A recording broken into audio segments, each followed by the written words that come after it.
Pak Aditya ya sebagai Ketua Forum Transportasi apa nih? Kereta apian. Jalan dan berkereta. Jalan dan kereta apian. Bagaimana? Kereta api bakal mampu menampung 100 juta lebih? Ya Bang, terima kasih. Kalau Nataru ini sebetulnya ada sorotan saya ada 3 tantangan ya Bang. Pertama tadi tantangan utama untuk penyelenggaraan angkutan transportasi di Nataru. Pertama tadi sudah disebutkan Mas Bu Erma adalah masalah cuaca.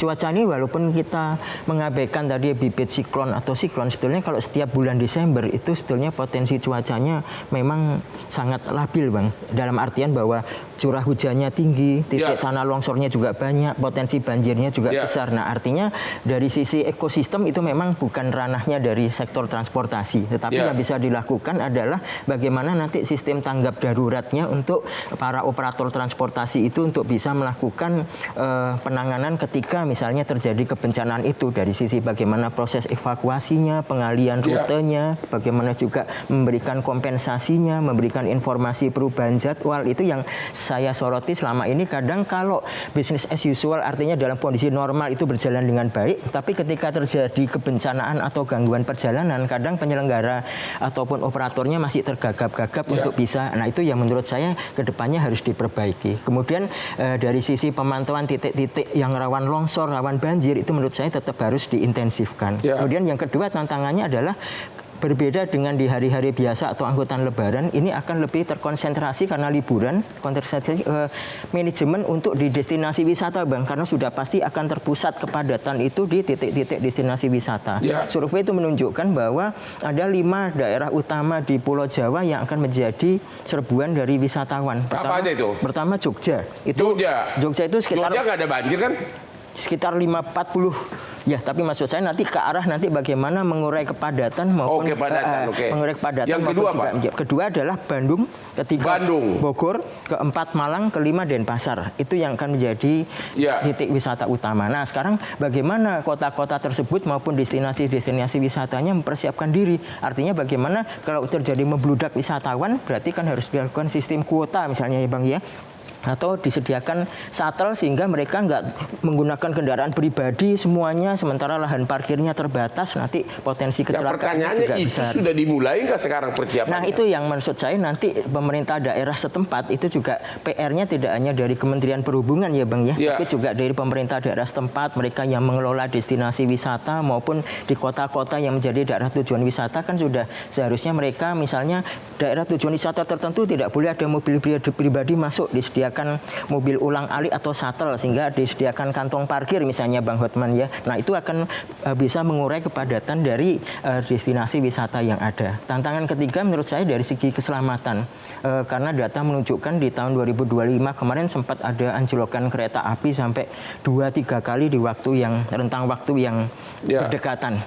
Apa yang terjadi Bang, itu sangat walaupun tidak ada korban jiwa, itu akan mengganggu keseluruhan perjalanan kereta api karena akan ada pengalian jalur, akan ada pengalian jadwal, itu kan mengganggu semuanya. Nah itu kemudian juga dari bis wisata. Bis wisata ini kan kadang-kadang ada harga ada rupa ya Bang, kadang-kadang masyarakat pengen menyewa bis wisata yang abal-abal atau supaya murah, padahal itu mungkin tidak berkelaikan. Nah, sehingga di sini catatan saya adalah bagaimana menyediakan prasarana dan sarana transportasi yang berkelaikan. Artinya kalau misalnya Ditjen Kereta Api dan PT KA mengintensifkan lagi bagaimana pemeriksaan rel, pemeriksaan jalur-jalur kereta, pemeriksaan roda sarana kereta, sehingga misalnya menghindari anjlokan Bapak itu. Sudah yakin bahwa Jasa Marga dan perkeretaapian sudah siap atau bagaimana? Kalau saya pikir sih kereta api itu relatif memang angkutan yang selama ini cukup andal dan aman ya Bang ya, untuk relatif aman ya? Ya relatif aman. Cuman yang saya masih khawatirkan terutama adalah kalau misalnya masyarakat itu menyewa bis-bis wisata yang memang tidak terdaftar atau belum uji kir, tidak lulus atau dikemudikan oleh supir tembak. Saran Bapak hati-hati menyewa bis-bis wisata yang... Ya, kan sebetulnya sudah ada list, misalnya Kementerian Perhubungan di Ditjen Perhubungan Darat itu sebetulnya sudah ada list bis-bis wisata maupun PO yang sebetulnya sudah terdaftar, dan bisnya juga bisa dikontrol apakah B sekian-sekian plat nomornya itu sudah lulus uji kir atau layak jalan. Itu sebetulnya masyarakat bisa memilih itu. Cuman kadang-kadang ya Bang yang terjadi adalah yang itu lebih murah, yang ini... Mana pernah masyarakat mengecek itu dan ngeceknya di mana? Nah itu sebetulnya itu menjadi tugas dari Kemenhub adalah menyediakan aplikasi aplikasi Bang yang benar-benar itu user friendly sehingga mereka para usernya itu bisa mengecek dengan mudah. Karena sebetulnya sudah tersedia website namanya Mitra Darat dan Spion 6 untuk aplikasinya yang masyarakat bisa ngecek. Cuman masalahnya Kementerian Perhubungan belum secara intens untuk mensosialisasikan. Tahun-tahun sebelumnya kecelakaan paling banyak terjadi karena apa? Faktor utama sebetulnya masalah human faktor manusia sih Bang, itu yang tetap apa? hari pertama. Ya misalnya pengemudinya ngantuk, tidak melakukan gagal pengereman misalnya.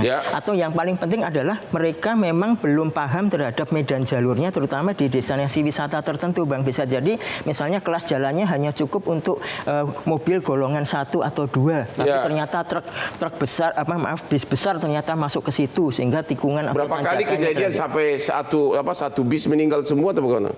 Ya kalau satu bis meninggal semua tidak ya Bang. Tidak. Ya. Tapi kan korban jiwa satu orang pun kan juga itu sebetulnya sudah kita anggap suatu kecelakaan yang cukup fatal. Apalagi kalau sebetulnya misalnya dilakukan modifikasian bis yang tidak semestinya atau pengemudinya bukan pengemudi yang resmi misalnya. Nah itu yang maksud saya bagaimana nanti regulator itu harus benar-benar memastikan ketika sudah angkutan Nataru itu bis-bis plat kuning terutama ya Bang ya yang beroperasi. Ya, karena kenapa saya bilang plat kuning? Bagaimana nanti juga masyarakat itu kadang-kadang juga menyewa travel yang plat hitam yang memang mungkin belum berkelaikan juga Bang. Ini tanda kutip misalnya travel ilegal misalnya begitu. Nah itu menurut Bapak bis-bis gelap itu lebih murah Pak? Oh ya pasti Bang. Pasti lebih murah kalau travel itu juga akan lebih murah karena mereka kan juga tidak tergabung dalam perusahaan, kadang-kadang juga pribadi ya Bang. Nah itu yang menurut saya bagaimana nanti Kemenhub juga benar-benar melakukan penertiban terhadap ya travel liar itu yang plat. Jadi saran Bapak kepada para yang mau mudik, mau jalan-jalan, perhatikan benar-benar bis yang mau disewa apa? Pertama, tapi yang saya mau sarankan adalah begini Bang, ini sebetulnya kenapa sering terjadi kepadatan, sering terjadi kecelakaan itu sebetulnya juga karena banyak pengguna itu lebih banyak menggunakan kendaraan pribadi. Terutama mobil pribadi maupun sepeda motor. Ya pastilah. Kenapa itu terjadi? Salah satunya adalah pertama karena tarif angkutan umumnya atau tarif pesawatnya atau tarif kereta apinya atau tarif bisnya memang relatif mahal. Dan juga kan jalan-jalan pakai mobil pribadi. Kedua adalah di destinasi wisata atau di tempat tujuannya itu belum tersedia angkutan umum maupun angkutan ulang-alik yang memadai sehingga mereka membawa mobil pribadi. Yang saya sarankan adalah di tahun ini itu sebetulnya pemerintah sudah memberikan stimulus berupa diskon tarif angkutan umum Bang. Misalnya ada angkutan umum berapa persen? Kereta api kan diberikan tarif misalnya lebih murah untuk ekonomi komersial itu tarifnya 30%. Kenapa kelas ekonomi? Karena 70% pengguna kereta api adalah pengguna kelas ekonomi. Sementara pesawat itu PPN-nya ditanggung oleh pemerintah sekitar 13%. Jadi kereta api sekarang berapa diskonnya? Di diskonnya 30% untuk kelas ekonomi yang komersial. Kalau pesawat sekitar mungkin hanya 13 sampai 14% karena bukan diskon Bang, tapi PPN-nya yang ditanggung oleh PPN-nya. Nah, artinya ke arah mana saya Bang? Ke arah bahwa kalau masyarakat itu benar-benar bisa misalnya memanfaatkan diskon itu sebagai stimulus untuk menggunakan angkutan umum massal, maka itu juga bisa memperlancar. Jadi kepada masyarakat kalau memang di samping mau menghemat dan juga untuk keselamatan agar sebaiknya jangan terlalu memakai mobil pribadi maupun bis-bis yang liar. Jelajahi cara baru mendapatkan informasi. Download Metro TV Extend sekarang.